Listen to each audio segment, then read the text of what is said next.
이길 수 있는 것이죠. 그게 가능할까? 그런 질문을 할 수 있습니다.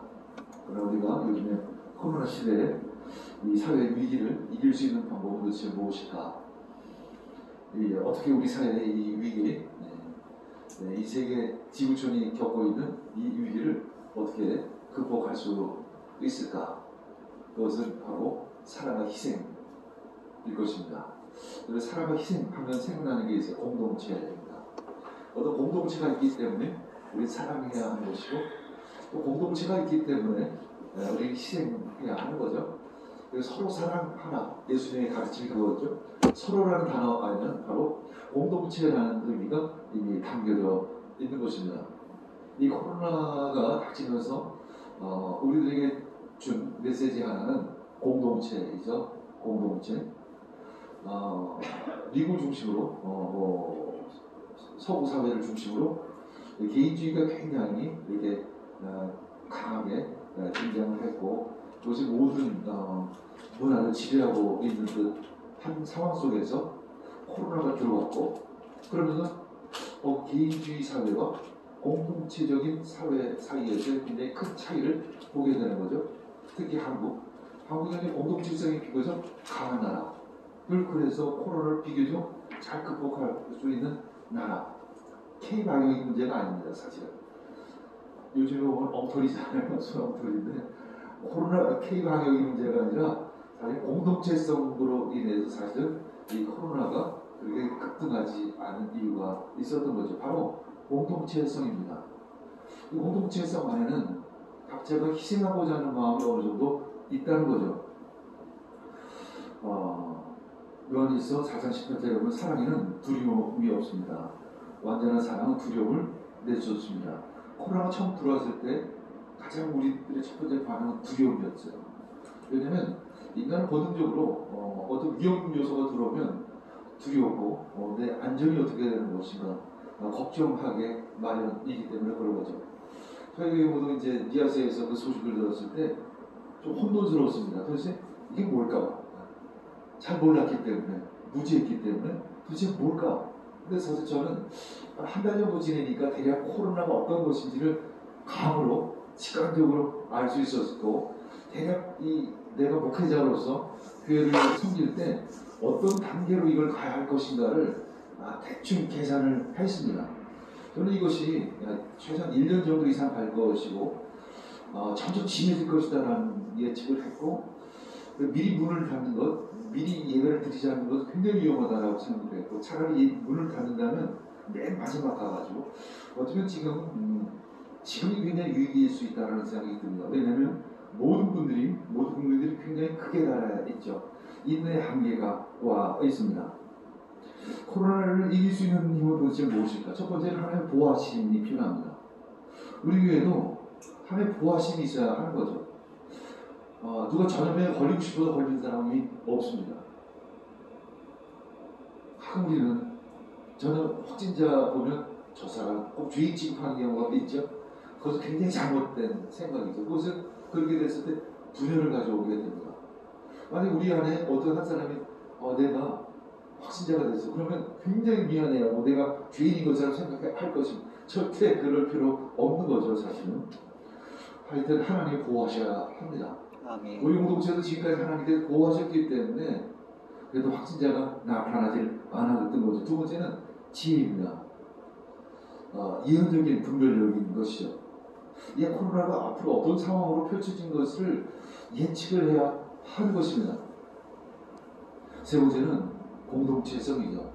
오늘 공동체성에 대해서 말씀을 전하고자 합니다. 공동체성을 지킬 수 있는 하나의 방법은 서로 사랑하라 이죠. 예수님들에게 가르쳐 주죠. 서로 사랑하라. 그래서 미국 사회에서 가장 먼저 이 코로나가 닥쳤을 때 한쪽에서 일어났던 슬로건이 뭐냐면 우리 모두 함께라는 슬로건이었습니다. We are all in the together. We are all in the together. 우리 함께 이것을 이겨 나갑시다. 그런 모든 사람들이 그렇지는 못했죠. 왜냐하면 개인주의적인 문화가 상당히 강했기 때문에. 자, 첫 번째 공동체를 위해 내가 희생을 감수한다. 이런 질문을 해야 하는 거죠. 그래서 우리 한국 사람들은 비교적 희생을 감수합니다. 마스크를 쓰는 것부터 시작해서 방역을 위해 어떤 손해를 입는 것도 어느 정도는 감수해요. 이 카페를 문을 닫는 것도 어느 정도 감수를 합니다. 내가 학교를 못 나가는 것도 어느 정도 감수를 해요. 서양에 비해서는. 그리고 확진자의 경우에 동선이 공개되는 것도 용납하고 받아들이죠. 그리고 때로는 더 적극적으로 나가서 건물주가 임대료를 깎아주기도 하고, 요즘에는 소상공인의 그 상점들을 찾아가서 일부러 물건을 사주기도 합니다. 요즘에 우리 카페도 가끔 보면 어떤 사람이 와서 쿠키를 며칠에 걸쳐서 10개 이렇게 한 묶음씩 이렇게 사간다고. 아무리 봐도 그거를 사갈 만한 이유가 없는데, 쿠키 같은 거 있잖아요. 굳이 뭐 옆에 이런 데 가서 살 수 있는 거를 10개, 20개씩 사간다고 합니다. 그게 뭘까? 바로 공동체성이죠, 사실은. 배달하시는 분들을 위해서 집 옆에다가 작은 캔디당 간식을 이렇게 놔드리는 것, 이것도 사실은 공동체성이죠. 그랬을 때 두 번째, 구성원 간에 연대의식이 생기기 시작을 합니다. 우리는 하나구나. 그래서 코로나가 가져다 준 것 중에 좋은 점 하나는 우리가 다 연결되어 있구나라는 의식인 거죠. 연대의식인 것입니다. 그리고 우리 한 가지 더 나아가서 이런 생각도 해야 되죠. 우리는 다른 어떤 일에 덕을 보고 있다는 것. 그것은 의료진은 말할 것도 없죠. 뭐 의사나 간호사 이런 분들에 대한 고마움은 말할 것도 없죠. 우리는 때로 가끔 당연히 당신들 돈 버니까 월급 받으니 그렇게 해야지라고 생각을 하겠지만, 뭘 어쩔 수 없이 하는 사람도 있겠죠. 그러나 어떤 사람은 내가 그만두고 내가 그냥 집에서 쉴 수 있음에도 불구하고 내가 어떻게 이때 이것을 직업을 이 시간에 버릴 수 있을까라고 하면서 그 직업을 계속 위험을 감수하고 환자를 돌보는 사람도 있을 것입니다. 더군다나 어떤 이들은 이제 우리 문기 집사만해도 집에서 재택근무를 해요. 일주일에 한 서너 번은 재택근무를 합니다. 줌으로 회의를 하기도 합니다. 이거만 해도 굉장히 좋은 위치에 있는 사람들이에요, 사실은. 굉장히 사회에 덕을 보는 사람들이에요. 반면에 그렇지 못한 사람들이 굉장히 많이 있죠. 뭐 의료진 말할 것도 없고, 배달 집집마다 식품들을 배달해주고 물건들을 배송해 주시는 분들, 가끔 우리는 그분들을 피하죠. 그분들은 전염의 확률이 크니까. 근데 그분 입장에서 보면 그럼에도 불구하고 그분들은 열심히 배달을 그분 덕에 우리는 슈퍼를 안 가고도 물건을 살 수 있는 것이죠. 119 구급대원들도 참 가끔 생각을 해요. 우리 집 앞에는 우리 성산로가 이제 구급대가 많지 않잖아요. 저 운전기사는 어떨까? 괜찮아? 이 칸막이가 분명히 잘 돼 있나? 뭐 등등 많은 생각들을 하게 돼요. 그분들 참 위험에 노출되어 있는 분들인데, 경찰들 뭐 등등 이런 분들에 대해서 우리가 많은 덕을 보고 있다는 것, 그런 의미에서 우리는 감사하는 마음을 가지고 있어야 할 줄 믿습니다. 진짜 감사하는 거죠. 이번 주부터인가 다음 주부터 그 의료진들에게 그 종사자들이 5만 원씩 수당을 준다고 얘기해요. 이미 줬어야죠. 사람들에게 무슨 그냥 돈 나눠주는 것보다는 그런 분들에게 혜택이 돌아가도록 해야 되겠죠. 왜냐하면 고린도전서 12장 26절 27절 보면 한 지체가 고통을 당하면 모든 지체가 함께 고통을 당합니다. 이것이 바로 공동체성이죠. 우리는 모두 공동체라는 것입니다. 한 지체가 영광을 받으면 모든 지체가 함께 기뻐하는 것이죠. 여러분은 그리스도의 몸이요 따로는 지체들입니다. 이것이 바로 공동체인 거죠. 이것이 바로 교회인 것입니다. 교회의 가장 큰 힘은 바로 공동체입니다. 어떤 교회는 이제 1부, 2부, 3부 예배를 드리는데 그럼 다 참석을 못하는데 어떻게 참석을 하십니까? 질문했더니 1부는 장로님, 2부는 권사님, 3부는 이렇게 하세요. 속으로 저는 그렇게 나는 어떻게 했을까? 나는 거꾸로 1부는 새신자, 2부는 들신자 이렇게 했을 것 같아요. 아니 어떻게 장로님 집에서 중 모임을 해도 나는 예배 드릴 수 있을 것 같아요. 권사님들이나 우리가 새신자 처음 오시는 분들을 예배 가운데 오도록 초청을 해야 되겠죠. 우리 교회는 이제 지난주까지만 두 번 예배 드렸을 때 카페에서 누가 예배 드렸죠. 주로 그래도 믿음이 좋다. 그 자주 오신다. 운영위원들, 뭐 집사님들, 뭐 이런 분들 중심으로 1층 카페에서 영상으로 예배 드리십시다. 이것이 바로 희생이죠. 작은 희생인 것입니다.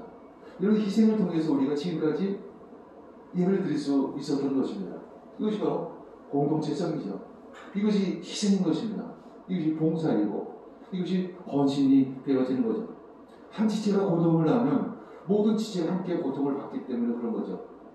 새신자분들이 힘들어서 신앙을 잃어버리면 우리 역시 힘이 빠지는 거죠. 그런 새신자들이 자꾸만 힘을 얻고 신앙이 좋아지는 것을 보면 우리도 같이 믿음이 힘이 나는 것입니다. 세 번째는 위기에 따른 부담과 희생이 공평한가를 이것을 특히 리더십 입장에서는 잘 생각해야 하는 것입니다. 불평등을 당하는 사람이 없는가를 잘 돌아봐야 하는 것이죠. 왜냐하면 이것 때문에 분열을 가져올 수 있기 때문에 그런 것입니다. 1차 대유행 때는 이제 대구를 중심으로 이제 지역사회에 돌아왔던 거고 2차 대유행 때는 이제 광화문 집회를 통해서 이제 확산이 됐고 그래서 이제 그거만 집중적으로 교회를 굉장히 탄압을 했었죠. 근데 3차 대유행은 굉장히 이게 확산세에 있었기 때문에 근데 미리 그것을 예측했어야 되는데 그러면서 여러 군데를 이제 포인트 하듯이 막 이제 폐쇄를 시켜 버렸습니다. 그랬더니 이것이 이제 불평등이 초래되기 시작을 하는 것이죠. 예를 들어서 빵집은 되고 카페는 문 닫아야 되고 배송 중심의 음식점은 장사가 엄청 잘 되는데 일반 음식점은 장사가 너무 안 되고 발레 학원은 되고 필라테스 학원은 안 되고 태권도는 되고 학교 도장은 또 안 되고 이게 이제 불평등이 심화되기 시작을 하는 것입니다. 이제 한쪽에서 불만이 올라오기 시작을 하는 거죠. 지금까지 내가 잘 참았는데 도대체 이게 뭐지? 나 내일 모레 이제 문을 닫아야 되는데 나 몇천만 원을 이제 손해받고 나 완전히 집을 팔아야 되는데 저기는 그냥 호황이야. 너무 성사가 돼야 돼. 근데 쟤는 지금 뭘 받는 거 보면 또 같이 똑같아. 열이 나기 시작을 하는 거예요. 화가 나기 시작을 하는 것입니다. 이게 어느 정도는 우리가 이해할 수 있죠. 뭐 사람이 하는 일인데 그리고 세상이 얼마나 복잡한데 모든 사람을 똑같이 공평하게 할 수 없다는 것은 알지만 미리 예측하고 미리 준비했다면 최소한 불공평하고 너무 손해보는 사람이 최소한 없을 정도로 하는 그런 준비들을 했어야 되는데 이것이 안타까운 일인 것이죠. 이러면서 서서히 이제 거리로 나오기 시작을 하는 것입니다. 주장하기 시작을 하는 거죠. 그러면 또 PC방이 또 대본을 하면 PC방만 또 열어주기도 하고 이렇게 되면 이제 점점 더 이제 거리로 나오기 시작을 하는 것입니다. 때로는 정부가 방역을 정치 권력에 이용하기도 하는 모습을 우리 보게 되는 거죠. 이럴 때 이게 무너지기 시작합니다. 균열이 일어나기 시작을 하는 거죠. 지금까지 잘 지켜왔던 거의 1년 가까이를 대한민국 국민들 이 공동체성 잘 지켜왔던 이 시민의식이 무너지기 시작을 하는 것입니다. 이거는 리더십의 문제인 것이죠. 작은 교회도 마찬가지인 것입니다. 우리 교회가 어떻게 하면 서로 사랑할 수 있을까? 어떻게 하면 공평할 수 있을까? 저는 요즘에 우리 교회 건물의 크기에 비해서 인원수가 적은 편이죠. 그러다 보니까 한 사람이 봉사하는 양이 비교적 많은 편입니다. 저는 그것이 굉장히 우려가 돼요. 최대한 공평해야 된다. 여기서의 공평은 좀 다르죠. 새신자가 또 믿음이 좋으신 분들의 봉사의 차이는 있을 수밖에 없죠. 그럼에도 불구하고 어느 한 분에게 너무 많은 일이 들어가면 안 된다. 이게 공평해야 되는데 어떻게 해야지? 저도 어제부터 제가 그런 누군가에게 주문을 했습니다. 절대 강요하지 마십시오. 봉사를 강요하지 마십시오. 그리고 항상 감사하는 마음으로 하십시오. 봉사하는 걸 당연한 것으로 여기지 마십시오. 그런 이야기를 했습니다. 굉장히 조심해야 한다는 것. 그리고 그분의 상황을 잘 살피십시오. 그분이 아픈지, 때로는 그분이 진짜 바쁜지 이런 것들을 살펴서 뭘 부탁하더라도 부탁하십시오. 이런 이야기를 수시로 합니다. 왜냐하면 교회 안에서의 공평도 있기 때문에 그런 것이죠. 우리는 어느 정도 공평해야 하는 거죠. 누가 한 사람이 엄청난 희생을 하면서 그 공동체가 세워질 수는 없는 것입니다. 그래도 어느 정도 서로 이해할 수 있을 만큼, 누군가가 서로 받아들일 수 있을 만큼 희생할 수 있는 그런 공동체, 그것이 참 아름다운 공동체. 그때 이 공동체는 부흥하고 성장할 수 있는 것입니다. 요한에서 3장 14절 읽겠습니다. 우리가 이 죽음에서 생명으로 옮겨갔다는 것을 우리는 압니다. 이것을 아는 것은 우리가 형제를 사랑하기 때문입니다. 사랑하지 않는 사람은 죽음에 머물러 있습니다. 사랑하지 않는 사람은 그냥 죽음에 머물러 있다. 사랑하지 않는 사람은 살인하는 자다. 요한일서는 이렇게 말씀하고 있습니다. 정치 지도자들이 진짜 백성들을 사랑하는가 아니면 표를 사랑하느냐에 따라서 이 정책의 방향이 굉장히 차이가 있겠죠. 진정 백성들을 사랑한다면 자기가 다음 국회의원에 떨어질지라도 바르게 정책을 집행하게 할 것입니다. 우리는 그런 눈을 가지고 있어야 될 줄 믿습니다. 진정 백성을 사랑하는 리더십이 도대체 누구인가?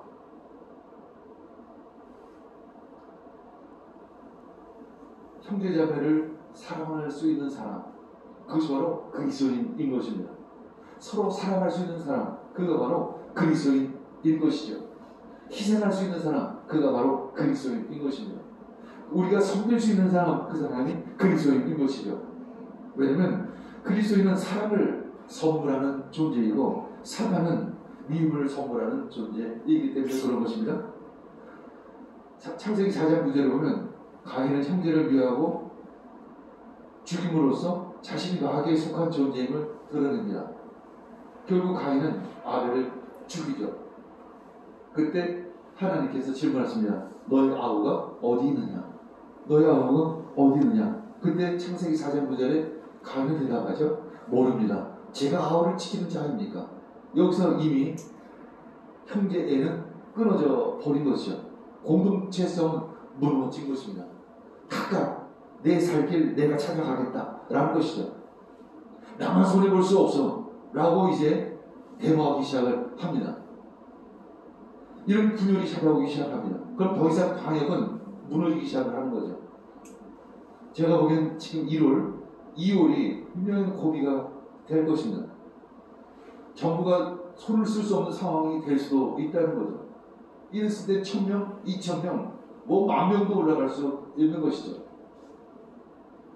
지금까지 K방향으로 잘한 것이 아니라 공동체성으로 잘했기 때문에 그런 것이죠. 공동체성은 하나의 조직을, 하나의 공동체를 지킬 수 있는 힘이 되는 것입니다. 요즘 마이클 샌들이라는 그 하버드 대학 교수가 얘기하는 것이 바로 공동체성이죠. 왜냐하면 미국 사회는 굉장히 개인주의가 강한데 거기서 공동체를 이야기하는 것입니다. 공동체를 위해서 희생할 수 있다는 거죠. 그래서 많은 사람들이 그분의 책이 굉장히 어려워요. 근데 아는 사람도 그래요. 그 사람의 강의를 듣거나 그 사람의 책을 읽으면 굉장히 마음이 푸르다라고 얘기를 해요. 마음이 따뜻해진다라고 이야기를 합니다. 근데 개인주의가 꼭 나쁜 건 아니에요. 개인주의는 라이트, 권리 이런 것들이 굉장히 강해요. 개인의 권리 이런 것들을 굉장히 강조하죠. 그래서 개인주의자들은 타협을 많이 합니다. 그래서 서로 권리를 적당히 분배하는 거죠. 반면에 공동체주의는 선, 구슬을 굉장히 강조하죠. 좋은 거죠. 훈훈한 것입니다. 따뜻한 것입니다. 우리 사회를 따뜻한 사회로 만들어야 되겠죠. 그것이 바로 우리 그리스도인이 해야 할 일이 아닌가 싶습니다. 더군다나 교회 안에서 다른 지체를 시기하고 미워한다면 그것은 말이 안 되는 거죠. 교회로서 본이 될 수 없는 것입니다. 교회로서 힘을 잃기 시작을 한 것입니다. 그래서 우리는 궁핍한 사람을 보면 물질을 나누고 상처받은 사람을 위로하고 아픈 이와 함께하는 것이죠. 사실 우리 교회만 해도 제가 가만히 보면 어제도 그런 얘기, 우리 교회는 비교적 코로나로 인해서 피해 입은 사람이 별로 없고 오늘은 코로나로 인해서 본 사람이 더 많은 것 같아요. 우리 그랬을 때 어떻게 해야 될까? 이런 경우가 있습니다. 코로나로 인해서 장사가 잘 돼요. 돈이 막 생기기 시작합니다. 그럼 이분들은 온라인 또 기업을 새로 시작할 수 있죠. 돈이 더 많이 생기는 것입니다. 근데 장사가 안 되는 사람은 새로운 뭔가 시작하고 싶어서 돈 한 푼 없기 때문에 아무것도 할 수가 없습니다. 점점 더 힘들어지는 거죠. 마이클 샌들 같은 사람은 이런 운이라고 얘기하는데 운이 70%고 개인의 능력이 30%다 이렇게 이야기를 하는데 우리는 그것이 아니라 하나님의 은혜가 70%죠. 아니 하나님의 은혜가 100%인 것이죠. 우리 항상 내 힘으로 이 코로나 시대에 내가 장사가 잘 될 줄 누가 알았습니까? 그게 내 덕입니까? 내 힘입니까? 아니죠. 그 사람들 얘기하면 운이지만 우리 그리스도인들은 하나님의 보호하심인 것이죠. 그렇다면 그 받은 것을 내가 어떻게 할 것인가를 잘 생각해야 하는 거죠. 지금 망하고 있는 사람들이 있다면 도대체 나는 도대체 어떻게 해야 할 것인가를 한 번은 돌아봐야 하는 것이죠. 하나님께 속한 자는 바로 서로 사랑할 수 있는 자일 것입니다. 요한은 우리의 아들이라고 이야기할 정도로 아주 성격이 급하고 과격한 사람이었습니다. 근데 그는 가장 아름다운 사랑의 편지를 썼죠. 요한복음도 그렇고 요한 1서도 그렇습니다. 사랑의 편지를 쓴 가장 아름다운 사랑의 사도로 변화될 수 있었던 것입니다. 왜 그럴까요? 그는 요한복음에서 특별히 보면 자기 자신을 예수님으로부터 사랑받은 자 이렇게 표현을 씁니다. 우리는 하나님으로부터 사랑받은 자입니다. 아멘. 저도 자주 간직하지만 제 일생을 이렇게 지금까지 살아온 것들을 이렇게 쭉 더듬어서 보면 내 능력으로 한 것이 몇 프로나 될까? 이것을 시간 밖에서 계산해도 진짜 10% 20%밖에 안 되는 것 같아요. 진짜 하나님의 보호하심이었고 하나님의 인도하심이 100%였다라는 믿음이 있습니다. 그래서 내 것을 내 것이라고 여기가 참 어려운 부분들이 있습니다. 이거 진짜 하나님의 은혜다. 하나님 왜 이렇게 나를 사랑하시지? 하나님 왜 이렇게 나를 이끄시지? 하나님 나를 어떻게 도와주시지? 내가 뭘 특별히 잘한 것도 아니고 내가 특별히 뭘 한 것도 아닌데 이것이 바로 하나님이 먼저 우리를 사랑하신 것입니다. 하나님이 먼저 우리를 사랑하신 것입니다. 그런데 나만 사랑한 것이 아니라 한 사람 한 사람을 먼저 사랑하신 것입니다. 그래서 사랑의 창조자는 하나님이십니다. 사랑의 시작은 사랑의 시초는 하나님이죠. 그래서 하나님께 속한 자는 바로 사랑하는 자인 것입니다. 우리는 사랑의 하나님, 사랑에 속한 자, 하나님께 속한 자입니다. 이제 우리는 예수님의 그 가르치신 대로 서로 사랑해야 하는 것입니다. 요한일서 5장 4절 읽겠습니다. 하나님에게서 태어난 사람은 다 세상을 이기기 때문입니다. 세상을 이긴 승리는 이것이니 곧 우리의 믿음입니다. 세상을 이길 수 있는 힘은 무엇일까요? 바로 믿음인 것이죠. 이런 모든 것을 믿을 수 있는 믿음인 것입니다. 하나님이 하실 거야. 때로 우리는 그런 생각을 합니다. 내가 손해보면 그건 내가 손해 아니야? 내가 사랑하면 내가 손해 아니야? 라는 생각을 갖게 되죠. 그러나 우리는 믿음이 있습니다. 아닙니다. 내가 사랑하면 공동체가 회복되어지고 공동체가 살아나고 공동체가 투명할 줄 믿습니다. 아멘. 그리고 하나님께서 나를 도리어 지켜주시고 나를 인도하시고 나를 보호하시고 나에게 생명을 주시고 나를 부흥케 하실 줄 믿습니다. 그런 믿음이 나에게, 우리에게 있는 것입니다. 그래서 우리는 세상을 이길 수 있는 힘이 내 안에 있는 것입니다. 그래서 믿는 자가 세상을 이기는 가장 위대한 무기는 뭘까요? 바로 사랑인 것입니다. 믿는 자가 세상을 이기는 가장 위대한 무기는 사랑입니다. 끝까지 사랑으로서 세상을 이기는 거죠. 다시 한번 질문하면 1, 2월이 제일 위기인데 왜 그럴까요? 공동체성이 무너지기 시작하면 경우는 더 이상 통제할 수 없게 될 것입니다. 지금 우리 대한민국 국민들이 쫙 통제에 따라줬어요. 근데 강한 원인가 아닌 것 같아. 나만 손해보는 것 같아. 더 이상 희생할 수 없다는 거죠. 이렇게 됐을 때 이 공동체는 무너지기 시작을 하는 것입니다. 반대로 우리 서로 사랑하고 서로 희생함으로 말미암아 이 공동체를 세워나갈 수 있는 믿음이 우리 안에 있는 것입니다. 한 걸음 더 나아가서 그 공동체를 이끄는 리더십은 누가 너무 희생하지 않도록 잘 보듬어야 하겠죠. 이것이 바로 정치인 거예요, 사실. 교회 안에서는 목양이고 성령으로 거듭난 자는 사랑할 수 있는 힘이 있습니다. 성령의 은사는 사랑의 능력입니다. 성령의 은사는 사랑의 달란트인 것입니다. 지혜의 은사, 지식의 은사, 예언의 은사, 능력 행함의 은사, 이것은 누구에게 자랑하라고 주시는 은사가 아니라 사랑할 수 있는 힘이요, 사랑할 수 있는 달란트인 것입니다. 이것을 너희에게 이루면 너희로 내 안에서 평안을 누리게 하려 함이라. 세상에서는 너희가 환난을 당하나 담대하라. 내가 세상을 이겼노라. 예수님께서 십자가를 지심으로 세상을 이기셨습니다. 인류를 구원하신 것입니다. 우리는 예수 그리스도께 속한 자인 것입니다. 우리는 하나님의 사랑에 속한 자인 것입니다. 우리는 세상을 이길 수 있는 힘이 있습니다. 이제 올 한 해 앞으로 몇 달이 참 중요한 시점인데, 자, 우리가 기도하면서 이 어려운 난국을 극복해 나가는 중보자가 되기를 원합니다.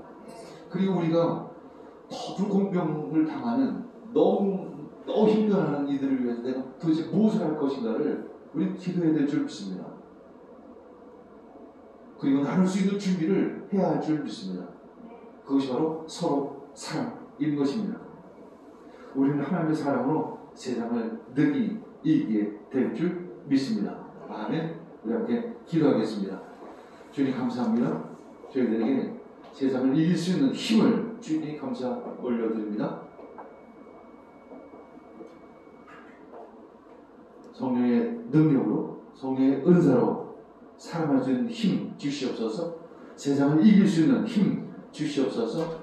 이 모든 말씀 예수님의 이름으로 기도합니다. 아멘.